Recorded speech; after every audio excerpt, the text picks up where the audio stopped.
Podcast ABVD. Todas as terças-feiras, às 9 da manhã, um conteúdo novo. Acompanhe e siga nas redes sociais. Meu nome é Thiago, eu sou gerente jurídico e institucional da Associação Brasileira de Empresas de Vendas Diretas e, como disse, temos a honra e a satisfação de receber o Dr. Jorge Santoro, secretário da Fazenda do Estado do Alagoas. Eu queria ouvir um pouco do senhor, quais são as perspectivas, quais foram as visões, principalmente do ponto de vista dos fazendários do Estado do Alagoas, em termos de reforma tributária ainda. Tiago, a gente trabalhou dentro do grupo dos estados numa discussão bem importante entre não só a área de fazenda, procuramos o debate com a academia e com vários setores empresariais do Brasil. Acho que nós fizemos um trabalho aí durante os últimos 2 anos construindo um projeto que virou, no final, o substitutivo lá na PEC 45, né? Fruto de um debate muito amplo da sociedade, com a área de fazenda, com a academia. O que a gente não está vendo isso hoje no Brasil, infelizmente, no Congresso Nacional, é ouvir, né? Ouvir a dor de cada setor. Há um diagnóstico, e é o diagnóstico de praticamente todo o setor econômico do país, que nosso sistema tributário hoje é caótico. Tiago, eu acompanhei o governador numa missão à China há 2 anos atrás, e como você explica para um investidor chinês como funciona o ICMS? É inacreditável, ele não consegue entender. Então, o Brasil hoje adota uma tributação que é só no país. Então, isso dificulta muito a atração de investidores que vão ficar aqui a longo prazo. Ou seja, o cara que vai botar um dinheiro aqui para gerar empregos. É isso que o Brasil precisa. A quantidade de complexidade que nós agregamos, sempre fazendo arrumadinhos, né? Sempre fazendo puxadinhos desde muito tempo atrás, nós fomos piorando um sistema tributário que, na época que ele foi montado, ele era um sistema tributário bastante original e bastante importante. De lá para cá, a gente só aumenta a carga tributária, só aumenta a complexidade e aumenta o custo para as empresas e dificulta o quê? Dificulta a geração de emprego e renda no Brasil. Esse era o diagnóstico das áreas de fazenda.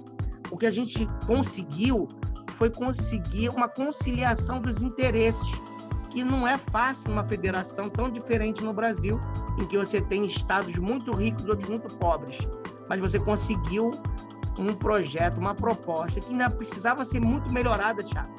A gente precisava caminhar para um projeto de reforma de um tributo totalmente digital, em que os créditos fossem totalmente financeiros e que a gente utilizasse o nosso sistema financeiro, que é moderno, para participar do projeto. A gente discutiu isso de forma separada nas discussões principais. Houve no grupo dos secretários de Fazenda e no grupo da academia que participou com a gente separou alguns grupos. Eu participei da coordenação do grupo que discutiu a questão mais da operação desse projeto. E a gente envolveu o Pix, ia ser tudo digital, tudo eletrônico, pouquíssimas obrigações acessórias, nenhuma praticamente, tudo via sistema bancário. A gente estaria dando um salto gigantesco para colocar o Brasil num sistema tributário moderno, avançado, com pouco impacto econômico, ou seja, a gente estaria trazendo a tributação para um efeito neutro, né, em relação aos custos empresariais, o que seria fundamental para o país isso. A perspectiva de crescimento econômico era gigantesca, mas infelizmente o que está predominando hoje no Brasil é um mero interesse fiscal momentâneo para resolver um problema de uma decisão do Supremo Tribunal Federal em relação à incidência ou não do ICMS na base do PIS/COFINS, e que já tem impacto a partir do próximo ano para a Receita Federal, para o Tesouro Nacional. E aí surgiu esse CBS, que ainda assim dava para sair uma solução, um IVA dual, que não era o melhor dos mundos, mas ainda assim um IVA dual poderia ser muito melhor do que a gente tem hoje. Mas aí o governo federal só prioriza e rompeu completamente o nível de discussão com os estados, com os municípios, e vai caminhar solo com um Congresso Nacional não ouvindo ninguém, infelizmente, um projeto muito autoritário de discussão federativa e de projeto de país.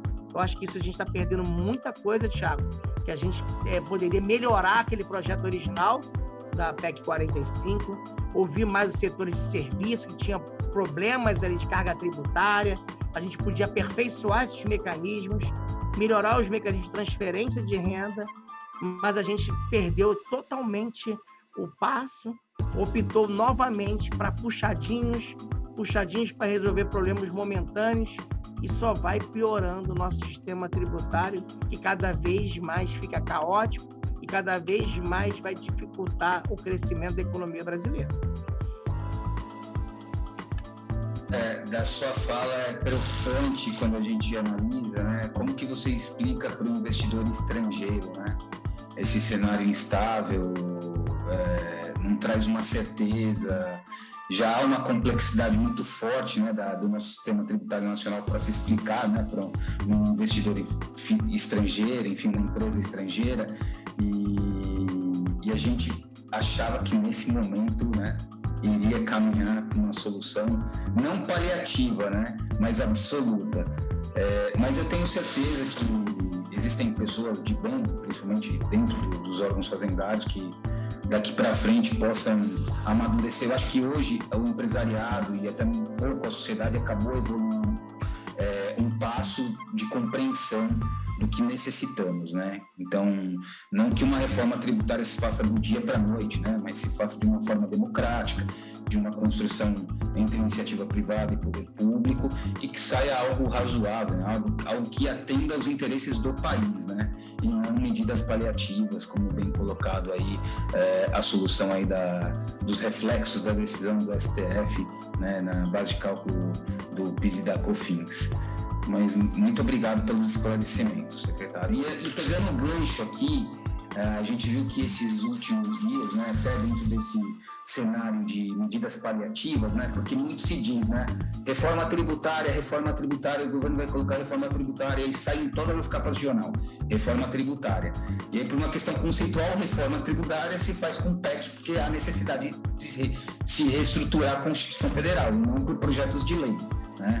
Então, entendo eu que esses projetos, tanto a CBS quanto esse PL 2337, que trata aí dos ajustes feitos dentro do imposto de renda, não se trata de uma reforma, sim de um ajuste fiscal, né?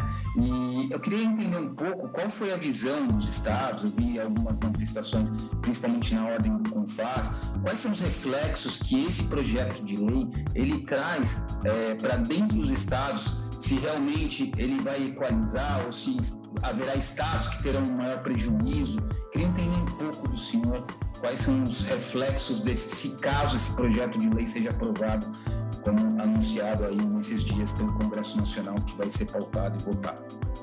Tiago, é muito interessante essa tua colocação. Esse assunto é muito importante porque o governo e o Congresso, algumas lideranças do Congresso, acho que eu já vou colocar assim, tem colocado ser um projeto de reforma do imposto de renda, né?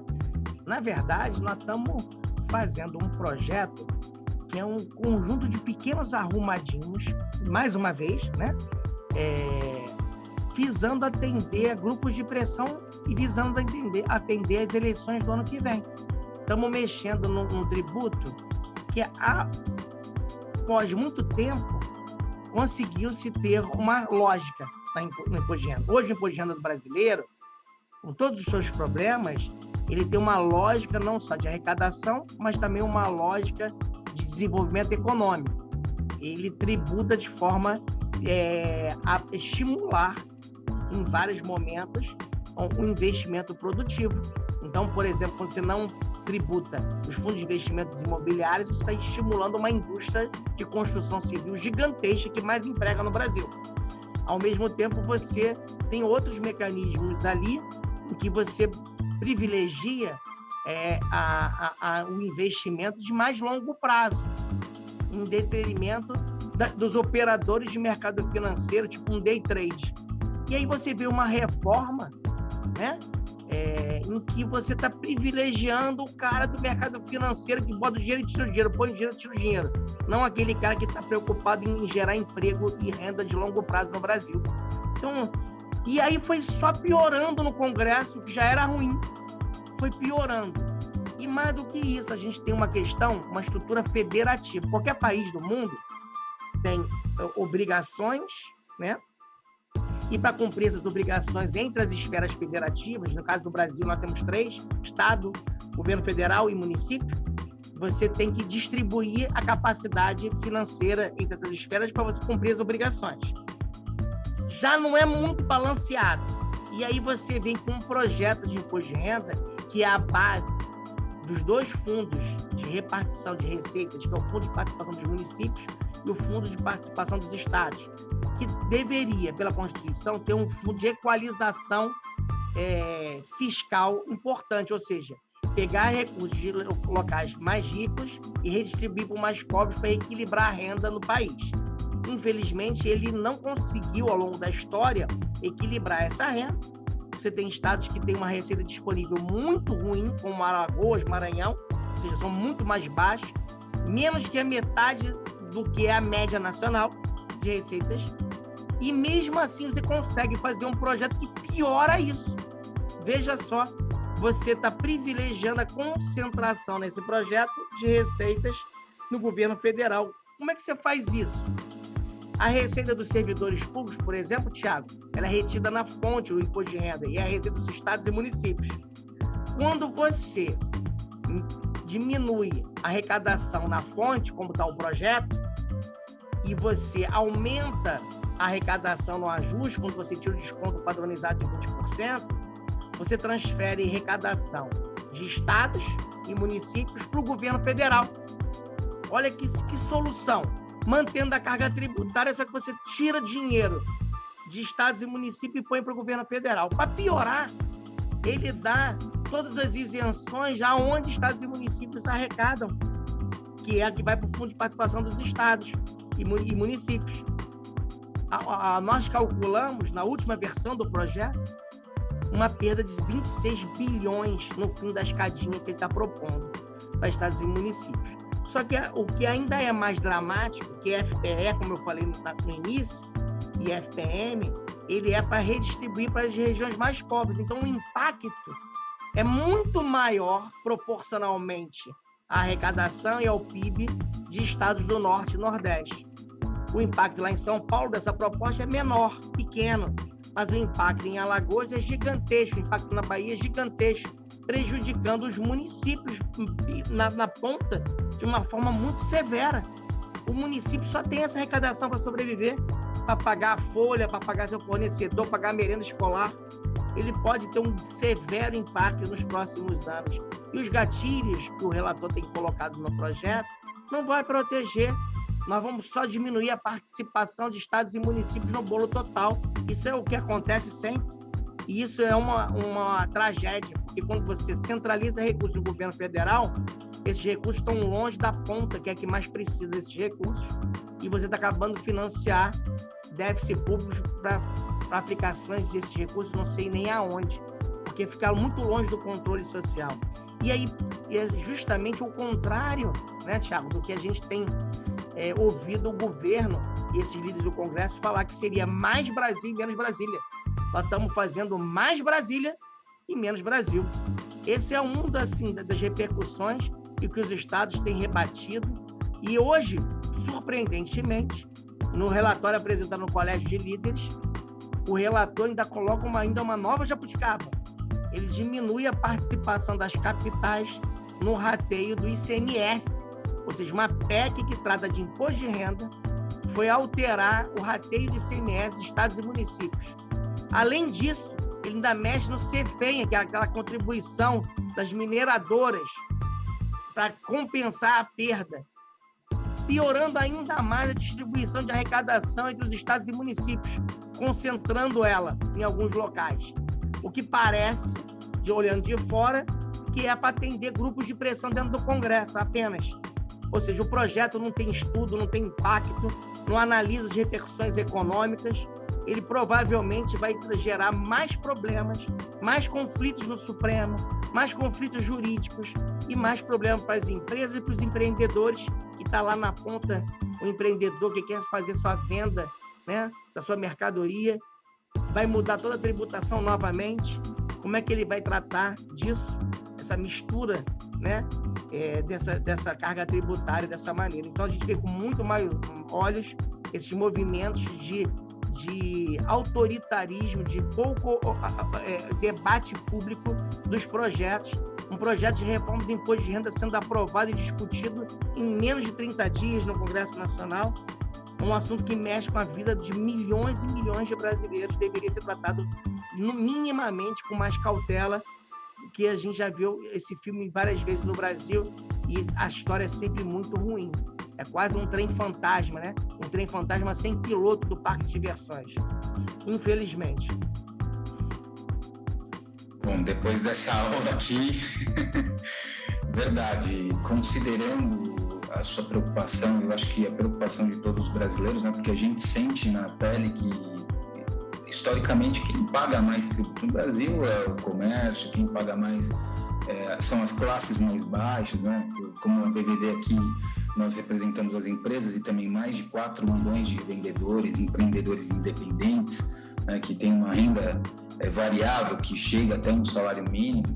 Isso é um fator de preocupação, principalmente local, né? Quando você considera que principalmente estados do Nordeste, né, que necessitam, carecem mesmo desses recursos, vão ficar sem essa receita, é a certeza que a administração não vai ter, né, aquilo à disposição para desenvolver política social, política de desenvolvimento regional, fomento, enfim, educação, acaba impactando tudo diretamente, né? Sem dúvida, porque na ponta vai faltar renda disponível para comprar o produto, né? E isso é muito impactante, né, no final da vida das pessoas, né? A gente tem que ter tributação, afeta diretamente a vida das pessoas. Mais interessante, só para a gente concluir esse ponto, que está muito interessante por sinal, eu vi que o Concefaz, ele faz uma ressalva, né? Olha, você poderia fazer essa política, né, popular, assim bem dizendo, né, como se está sendo circulado aí nas mídias, né, que esse projeto é um projeto de veia mais popular, ao invés de mexer no imposto que acaba acarretando diretamente nas receitas que são repartidas aos estados, mexe em algo que seja vinculado totalmente à União, que seja contribuições, como no caso da contribuição social sobre o lucro líquido, né? Eu achei muito interessante essa ponderação feita pelo Confaz, né? Olha, ao invés de mexer no imposto de renda, mexe aqui, porque isso aqui é uma receita totalmente vinculada à União, e aí sim você faz sua política populista, né? Enfim, muito obrigado, viu, secretário, pelas ponderações. Eu vou passar aqui por um assunto já de seara de ICMS, que é não só para o setor, mas que talvez para todo o empresariado brasileiro seja um assunto de interesse, talvez nesse momento, né? A gente sabe que durante anos aí teve um entrave, né, sobre a constitucionalidade ou não de um dispositivo dentro da Lei Candir, que é a Lei Geral do ICMS, se realmente o ICMS deveria incidir ou não nas transferências interestaduais feitas entre estabelecimentos do mesmo contribuinte. E, recentemente, posterior até uma súmula baixada pelo Superior Tribunal de Justiça, né, 166, o STF acabou convalidando aí o entendimento de que não há incidência nessas operações feitas pelo mesmo empresário, né? Se o empresário tem um estabelecimento aqui em São Paulo e um locado em Minas Gerais, ele faz a transferência, não haveria ali o fator jurídico, né, a circulação jurídica da mercadoria, e logo em si não incidiria o ICMS. Mas também que tanto por parte do fisco e do empresariado ficou muitas dúvidas em relação ao julgado. Questões como créditos acumulados, os reflexos dos benefícios fiscais, o conceito de autonomia dos estabelecimentos, e eu gostaria de entender um pouco qual o entendimento do senhor em função desse julgado do STF. Tiago, esse assunto é um assunto muito relevante e ele retrata o nosso problema do ICMS no país. O ICMS, ele deveria ter sido focado apenas o fato gerador no destino, ou seja, onde é consumido o bem. E quando você coloca origem e destino, cada um rateando a carga tributária, você gera uma complexidade enorme para o sistema tributário e gera esses problemas e discussões que não se acabam nunca. Então, o Supremo, ao tomar a decisão, ele não deixou claro as repercussões e os momentos de corte dessa decisão. Ou seja, ainda está lá em barros de declaração, acho que vai demorar um pouco. Esse assunto está em debate dentro do Concefaz, está em debate dentro do grupo técnico que trata desse assunto, e a gente está discutindo profundamente esse assunto. E nessa discussão profunda desse assunto, a gente está planejando fazer um convênio, né, para tentar dirimir esses tipos de problema. Ou seja, mas a gente só vai fechar essa redação quando sair a decisão final do Supremo em relação às repercussões, né, a linha de corte. E eu vou colocar alguns problemas que a gente vê de cara, né? A não tributação da transferência implica em repercussão de quem vai ficar com o crédito, Thiago. O crédito da operação, né? Ela não é tributada, mas houve uma venda em algum momento para algum estabelecimento. Se é de um estado para o outro, uma indústria vendendo para um CD, né? Então, esse CD depois repassa para um outro estabelecimento com o mesmo CNPJ, né? No mesmo, que é a decisão, é o caso. Ele troca de estoque. Na verdade, o Supremo tem que entender que o estoque é um só da empresa, né? Mas a repercussão da receita tributária muda conforme o local, né? Então, se eu não regular isso muito bem, no final a decisão pode prejudicar, não vai diminuir a carga tributária para a empresa, ela vai tornar um lugar com créditos acumulados e o outro com a tributação mais baixa. Então, como é que você vai depois equalizar isso, né? Porque se eu der a carga do crédito para onde eu dei entrada na primeira vez na mercadoria e depois eu transferi, e lá a tributação vai ser só lá no final, o crédito ficando aqui é ruim. Mas então eu vou estornar o crédito. E aí você vai aproveitar lá no destino. Então, esse mecanismo, a decisão do Supremo não deixou claro, né? Então, ela gera muito mais dúvida nesse momento que qualquer coisa. Para isso, para evitar, eu acho que a gente vai ter que colocar um convênio para regular essa situação. Eu acho que a gente vai ter que deliberar isso com o setor produtivo para evitar litígios novos, né? Eu acho que vai ter que ter um projeto em que a gente debata com os setores produtivos, para a gente chegar a um consenso do qual é o melhor mecanismo para atender a decisão do Supremo e evitar nova judicialização.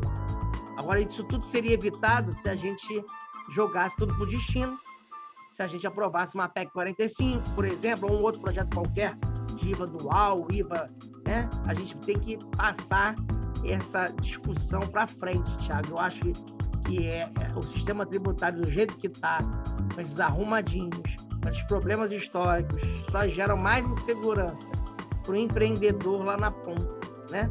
E isso é muito ruim.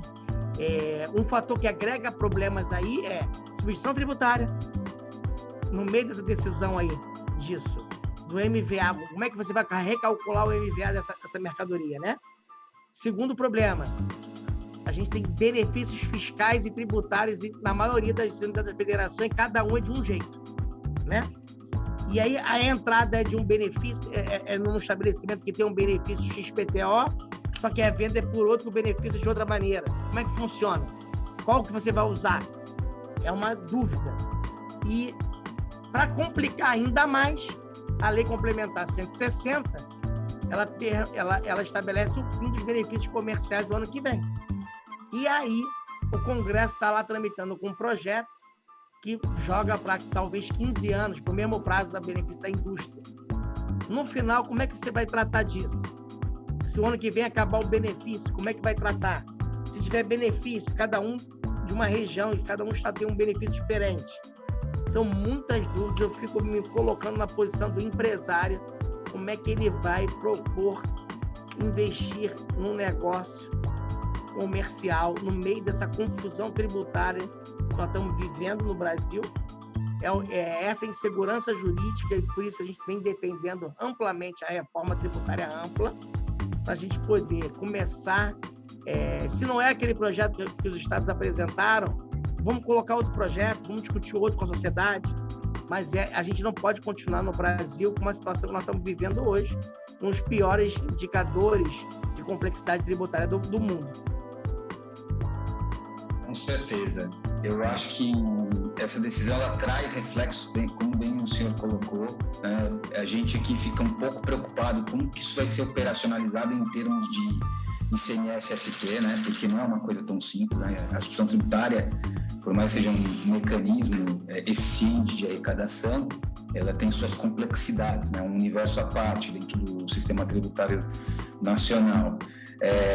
Gera-se insegurança, né, jurídica, não se gera justiça fiscal e muito menos eficiência por parte da administração, né? Cria uma complexidade para a eficiência tributária e uma bola de neve. Então, eu acho que boa parte da fala do senhor, acredito também, nós acreditamos aqui enquanto a BDD que o caminho seria uma reforma ampla, sem dúvida, sem dúvida. Seria, acho que, a melhor forma de se resolver esses problemas, né?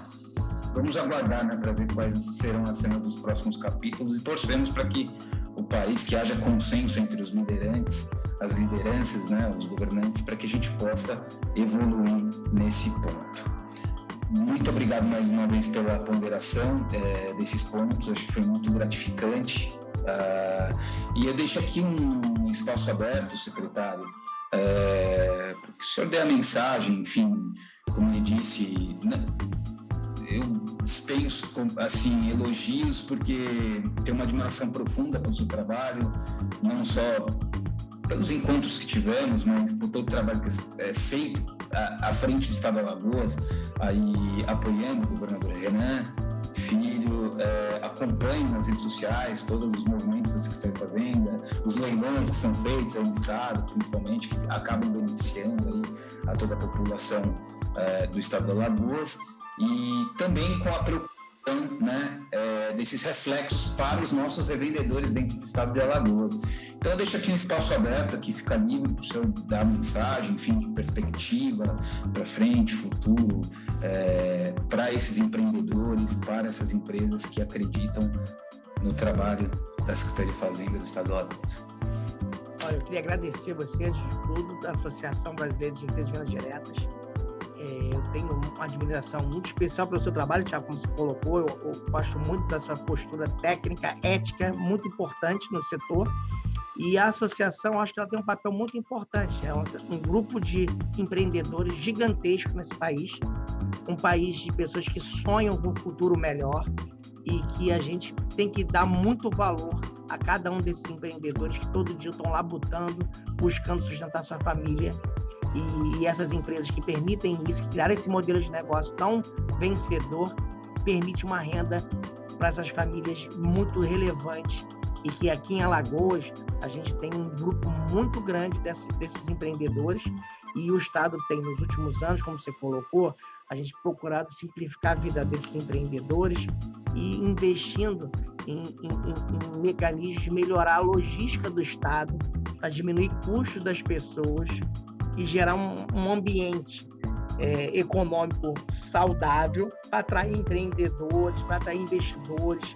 Isso, graças a Deus, a gente está vendo um retorno muito grande de empresas se estabelecendo aqui no Estado, da sua associação, inclusive, trazendo negócios aqui para Alagoas, porque eu acredito que a gente vai ter um cenário, não só em Alagoas, mas todo o Nordeste, nos próximos anos, de um bom crescimento econômico, acima da média nacional. A gente está vendo aí esses investimentos darem frutos. São investimentos que você trabalha, leva 7, 8 anos para o empresário colocar o negócio, a coisa começar a andar. E a gente fez esse trabalho lá atrás, um trabalho de formiguinha, vem dando resultados agora. Alagoas virou um destino importante no setor turístico, virou um destino importante para setor de logística e distribuição de mercadorias para todo o Nordeste, para o Norte do Brasil. Eu acredito que a gente vai ter uma perspectiva muito boa nos próximos anos, mesmo não tendo uma reforma nesse momento. Eu acredito que essa reforma vai sair, a sociedade clama por isso. Eu acho que a gente vai ter mudanças importantes no Brasil, e eu acho que as pessoas que estão sonhando com esse futuro, que trabalham todo dia, elas têm que ficar animadas que a gente vai ter um caminho. O Brasil é um país resiliente e que a gente vai estar buscando esses projetos novos e que possam trazer uma melhora da vida da população. Thiago, obrigado pelo espaço. É uma satisfação poder estar aqui com você. Sempre que você precisava de bater um papo sobre, então, estamos à disposição. Muito obrigado, principalmente pela aula, né?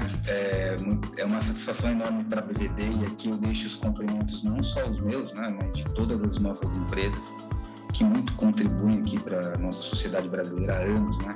O setor de venda direta, ele quase secular já.